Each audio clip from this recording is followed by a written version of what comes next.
careful inspection of the outer race, the inner race, the rollers on the bearing. You just want to place it in there and rotate it with your finger, pressing against it to ensure that you have a smooth rolling bearing. So I hope you could hear that noise. You might not be able to since the camera, the microphone, but this is perfect. So we have to take this back out again, and then we have to place this sleeve on it. So this end is larger than that end, and this end goes up against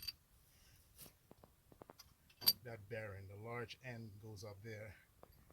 Now we just want to place this in there, let it hang in there. Then we're going to go from the front where the drive shaft is and install the front bearing and try to hold it in position while rotating. Make sure you're getting a smooth roll or smooth rotation. Most likely that will happen. Unfortunately, we did not have to destroy these bearings, removing them for a replacement with new ones. We were lucky. Like I said before, that's because the nut on the yoke to the pinion shaft was loose. So let's go to the front on the other side here and install the other bearing. Now we're where the drive shaft is.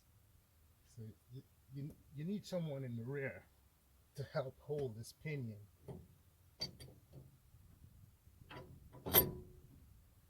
Into location. Once you have it into location, this bearing, that was difficult to seat on the front.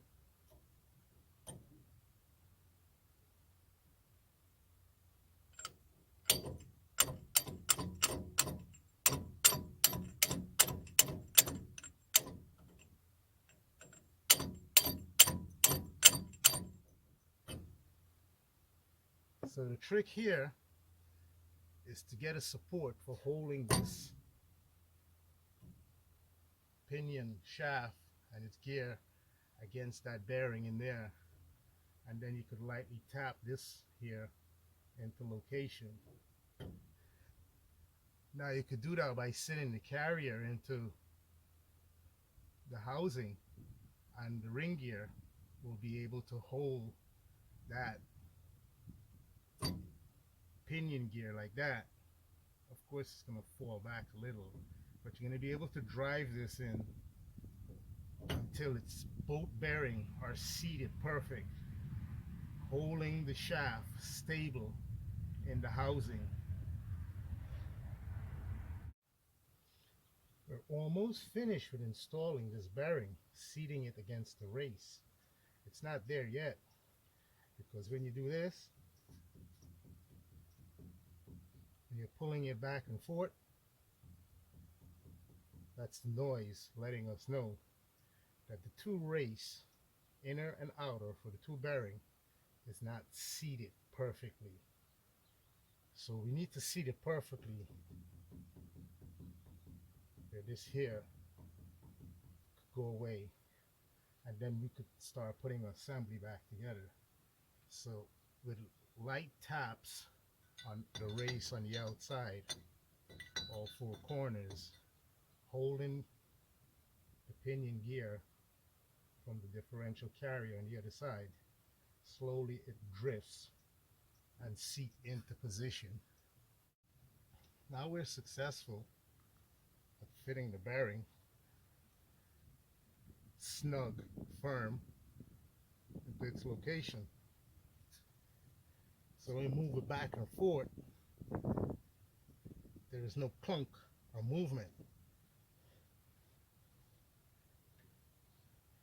Now once we place the seal into location and the yoke, when the bolt, the nut is tightening on this thread, it's going to pull everything together tight.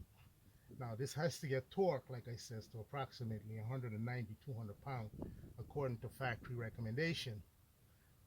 The best way for tightening this is, like I said, you want to put the carrier in so it could hole that's preventing it from turning.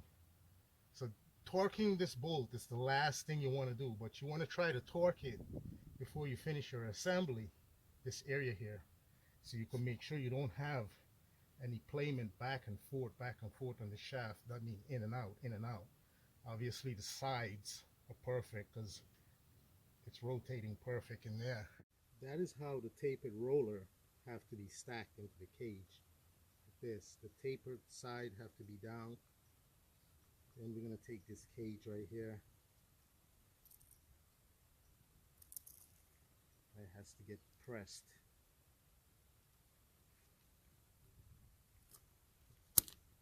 Like that. Let's see, it goes back together. So this is a good running bearing. There's no damage on any of the rollers. None of them is stuck in the cage. And the race is absolutely smooth like the roller. So this is going to get reused. Now that's the pinion shaft. So this will be placed like that onto here.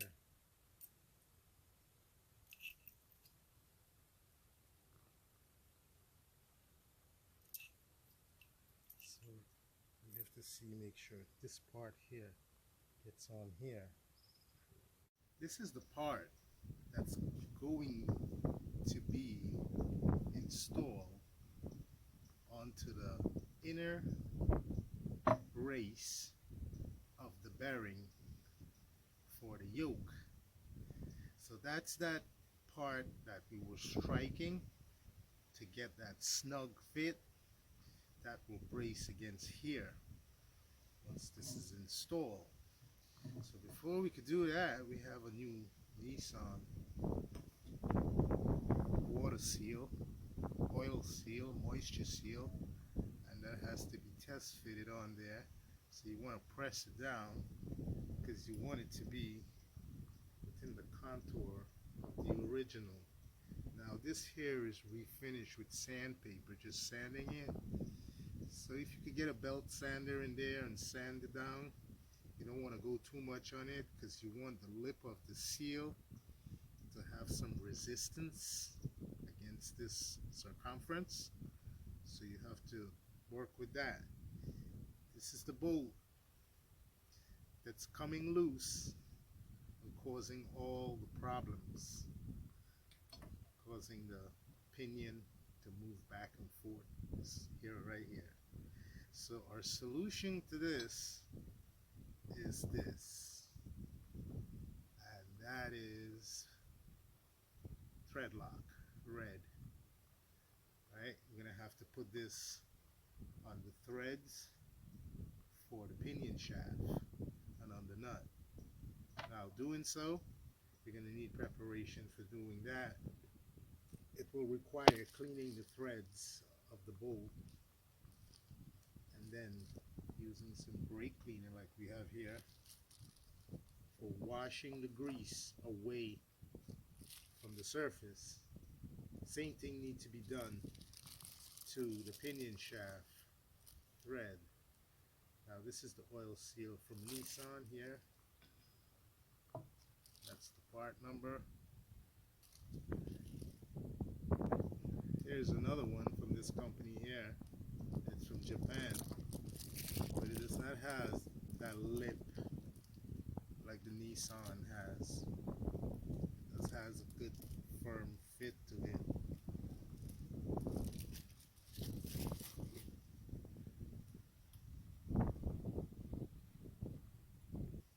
The only difference to it is this lip right here. It's not as great as the one for the Nissan. You see the two? See that one? So this is a better product. Always original factory OEM. And make sure you have some lubricant on the lip of the seal when installing it.